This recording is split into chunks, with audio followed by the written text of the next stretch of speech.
we are going to be a team this year. This is our mentor team. And so I want us to make sure that we're comfortable when we come back to this setting so that we can really begin to sort of share openly with one another what our challenges are.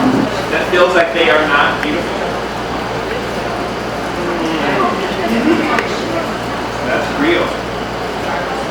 I'm asking these questions, and all of these questions are asked specifically because I'm going to turn this around in a moment, because I want you to think now what your potential mentees are feeling and what they need from you. Right? We've got to get our insecurities out and on the table so that we can deal with what comes our way. Make sense? So we're going to move on. I want to set the stage for what's happening today. This is an extremely important meeting.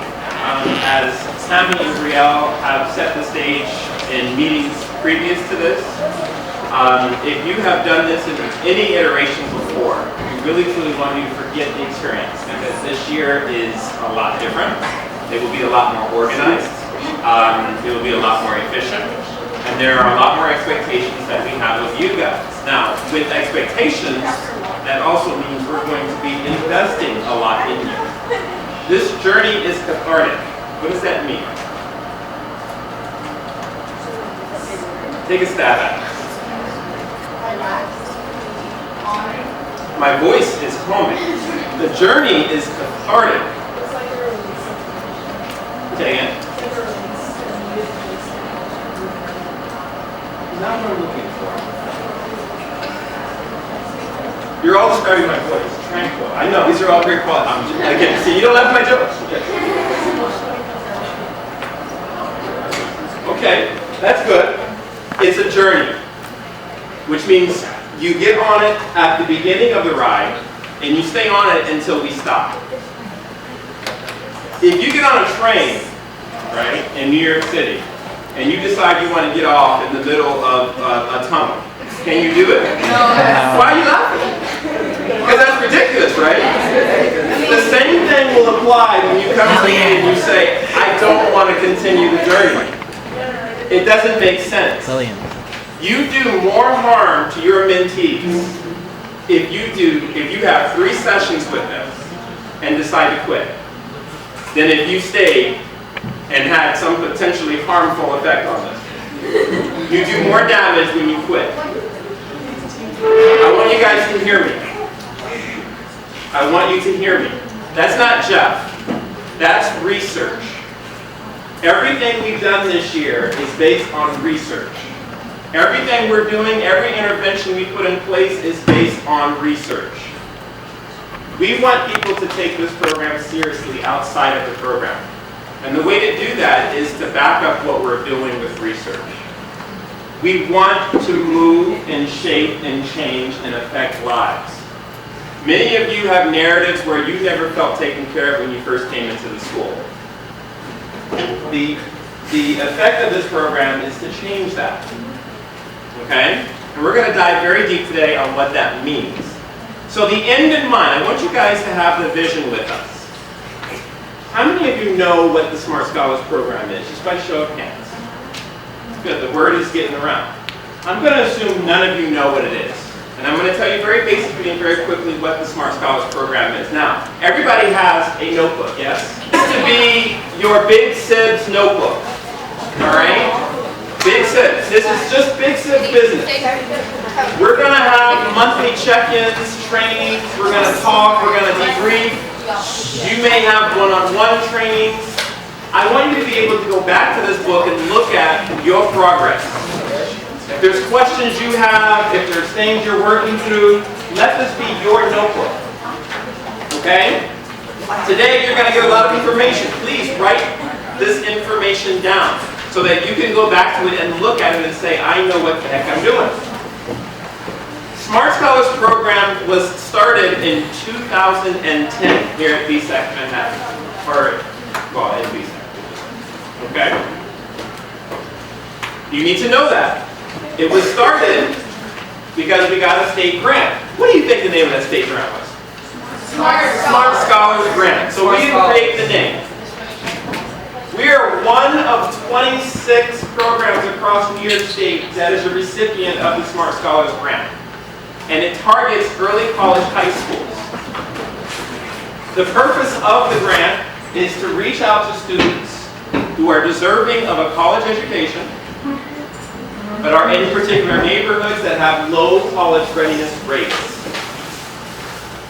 And we have different metrics in determining where to do our outreach. So the first part of what we do is outreach.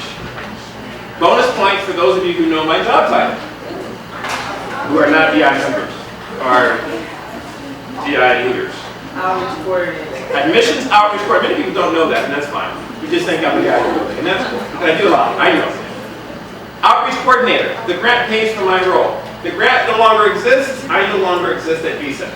Okay? As a grant. I'm just existential, guys, not just hypothetical. Don't worry, I'm here.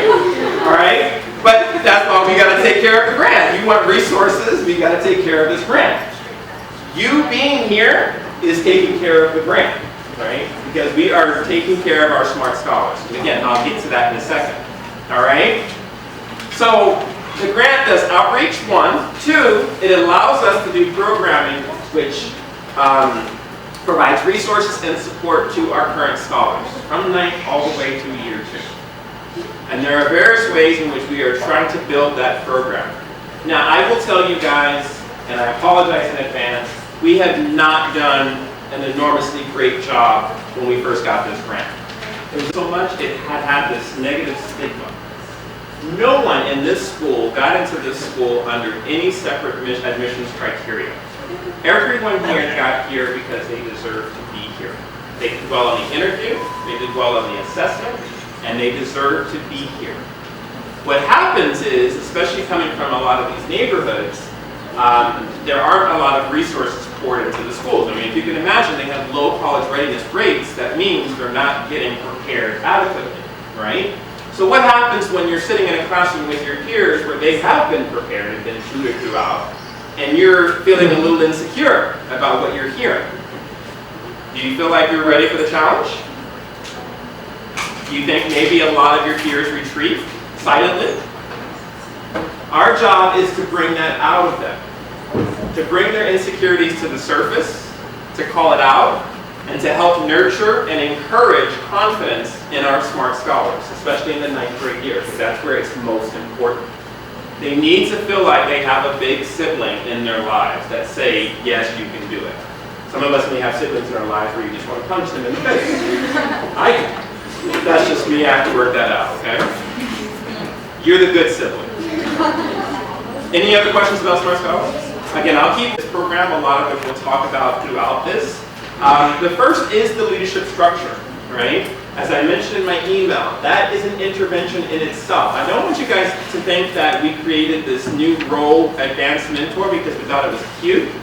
This is actually proven to be something that is effective in terms of sharpening you as a leader. So as you know, your 2 lead mentors are Brielle and Cammie. They are leading the program. If they're in front of you, it's like I'm in front of you. I would ask that you please respect whatever they have to say, even if you disagree.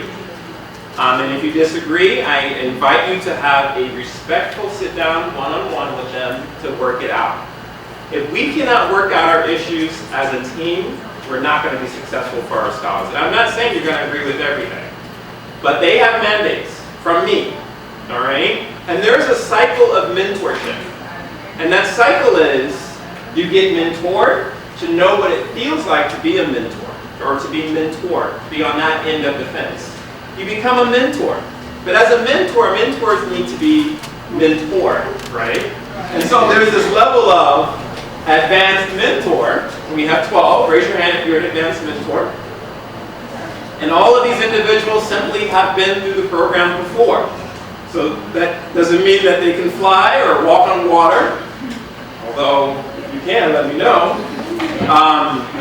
It just means they've been through it before, and they're here to serve our mentor proteges, right? Which are everyone else who hasn't been through it yet. But you may have some anxieties. You may have doubts. You may have worries. Something may come up and you're like, oh my God, right? That's a lot to handle for 2 people. And so we need others spread out across where you can sort of go to them and be like, listen, I'm having this issue, help me out. And they'll be like, hey, I had that issue last year. Here's how we got through it. Wow, the cycle of mentorship begins. And guess what? Your advanced mentors are being mentored by guess who? Right, the cycle of mentorship. And guess who mentors them? Yeah. And I get mentored as well. By who? The man. Lillian. Lillian. All right. Lillian. Can you please? Achieving distinction. If you could reach into your packets and grab your red pamphlet really quick.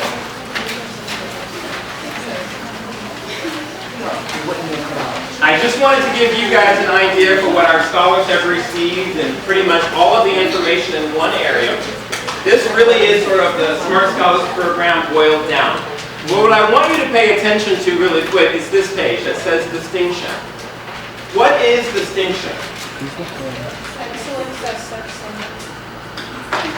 Speak with conviction. Excellence that sets someone or something apart from others. And say that in your own words. Not Nicole, someone else. Say that in your own words. What does that mean? Uniqueness from someone else, okay. And that's, I'm not saying it's wrong, right? I want us to have a rich, robust understanding. Individuality. Individuality. Oh, uniqueness and individuality that makes you successful. Combined, making you successful, that's a key part of it, right? Distinction, let me give you an illustration. A Marine walks in the door. How do you think a Marine walks into the door? Sturdy. Sturdy? What does that mean? Like, what is that? You gotta explain it to me. Go ahead, Emma. As if they take up the Confidence. So are they going to walk in sort of like just shoveled, you know, not iron pants, you know, like, I don't know, all over the place, discombobulated, rushing? Is that how a Marine going to walk into the room? No. How do you know that? Because we see them as a different. I mean, you're here, you're listening to everything, right? Because they have a standard of excellence. Write this down. I'm training you back to the Marines. Excellence is not the goal. That's right, Andy, it's coming back. Nothing ever dies with me. You need to know this because it will be repeated. Excellence is not the goal. That's the first part. My mom is photo. It is the standard. You need me to repeat that? Excellence is not our goal here, guys. It's the standard from which I hold you accountable. Excellence means a lot of things to me. How you conduct yourself in and out of your classroom. What people say about you. What administrators say about you. The kind of character that you have and carry yourself with in this building. Do you cut corners?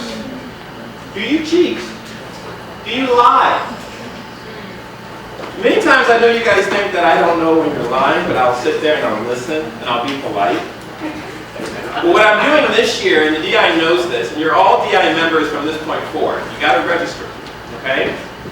We call this 400 degrees of accountability. I will look at you in your eyes, and I will tell you that that smells like a pile of lies. Oh my God. And that we need to work it out, whatever is blocking you from telling me the truth so that we can work through this and work through it. I want us to be truthful, honest, and men and women of integrity, because that's how I'm going to treat you. I'm going to give you my all, I want your all. We all have listen to me guys, we all have weaknesses. You don't have to hide your weaknesses with me. You do not have to hide behind a mask with me. I don't like it, I don't want it in this team. because that's going to take us way too long to get to the point where we want to be. We are trying to impact lives, and we don't have time for being. But if you tell me you're meeting with your mentee, I believe you. I'm putting my trust and faith in you. And when I sit with your mentee a month down the road and I'm asking about progress because I'm genuinely interested, and they tell me that they only met with you once,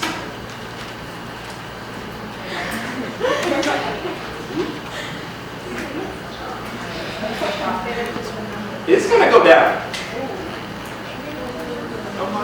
It's going to go down.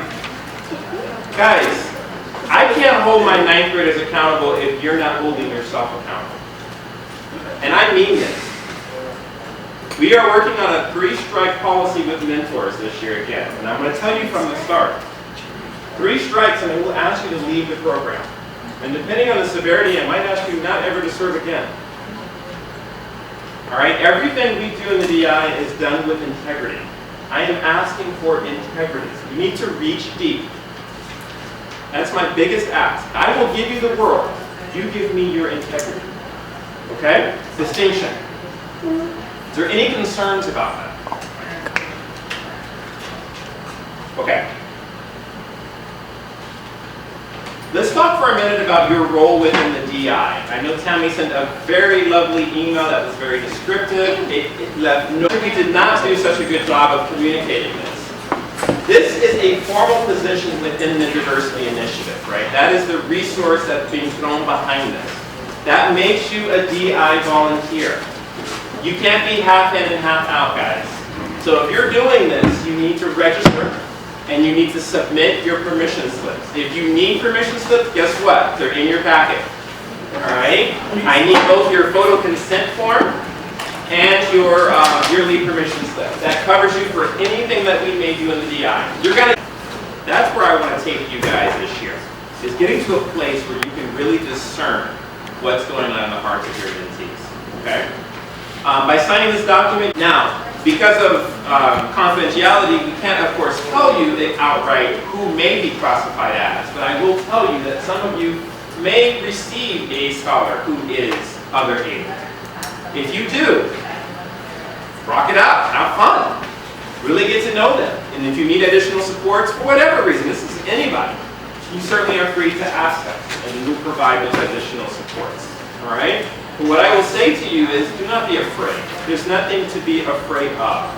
Every one of these individuals in the program are human beings. They're teenagers, in fact. They love the same things you do. There are ways to connect with your mentees. If you're freaking out, it's probably because you're insecure. And we need to talk about your insecurity to figure out where you're insecure. No, I really mean it. And that's what our monthly meetings are for us. What do we need to be better mentors? Okay? Make sense what I'm saying? I know I'm losing you guys a little bit. Stay with me. All right? Okay. Full attention. But here, listen to me. This is a mentoring tip 101. What is the first thing I did though? I was honest about my insecurity or what I did wrong, and I apologize. You are not perfect. If you make a mistake, let your scholar know you made a mistake. Let them know you're human. That goes a long way, guys. It goes a long way to building that respect and trust with your mentee. Summer scholars every year. Your worst nightmare, we're going to get to this in a second. Your worst nightmare is not a question of if. It's when. It's when. I want you to think for a minute. You have a mentee in front of you. What is your worst nightmare? What are you anxious about that they're going to tell you? They'll say it. They will say it. What else will they say? What are your worries and anxieties? Tell me. I want to drop out of school. I want to drop out of school. They'll say it. I'm ugly. I'm ugly. They will definitely say it. Yeah, they will say it. They're ugly. I hate being here. You make me feel unsafe. Wow. It will happen. So my point to you is to have a plan. Listen, to have a plan for when it does. And that's part of what we do together, right? We're going to talk about that so you guys feel confident. All right? Now, I'm not saying go out there and project the worst nightmare onto you and create the situation. What I'm saying is be prepared for anything. And we're going to do that together, okay? To get the result you're looking for. Now, what is a closed-ended question? Give me an example. Someone. What color is your shirt? Okay. Give me another one. Give me an example. How did you feel? Okay, they can make that up. Get more concrete with them. See, here's the thing. You guys are afraid to go deep because it will tell on you. It's going to hold you accountable, right? If you're somebody who's not being a person of integrity, you're not going to ask your mentee the tough question. Ask the tough question to me right now. I'm going to give you the answer before you ask me. I didn't go to all my classes, but I'm going to lie to you because I know you're going to ask me today in our session. You going to take a stab at it? Who wants to take a stab at it? Okay. First, I'm gonna find out this good. I'm in front of you. I'm in front. No, maybe I really hate that teacher. Let's talk about it. What is it about that teacher? You know what? I've had similar experiences. This is how questions should really shine a light on the motive of your mentee. It shouldn't be about you telling them what to do. Shine a light in what's going on inside. What motivated you? What were you thinking? How did you feel? Tell me your process. Walk me through what you were thinking when you did that. So I understand what you were thinking. You hear me? Okay. So going back to your worst fears. Your mentee just said they were going to end their life. Immediately, you go to the guidance counselor. Don't even go through this chain. You go to the guidance counselor.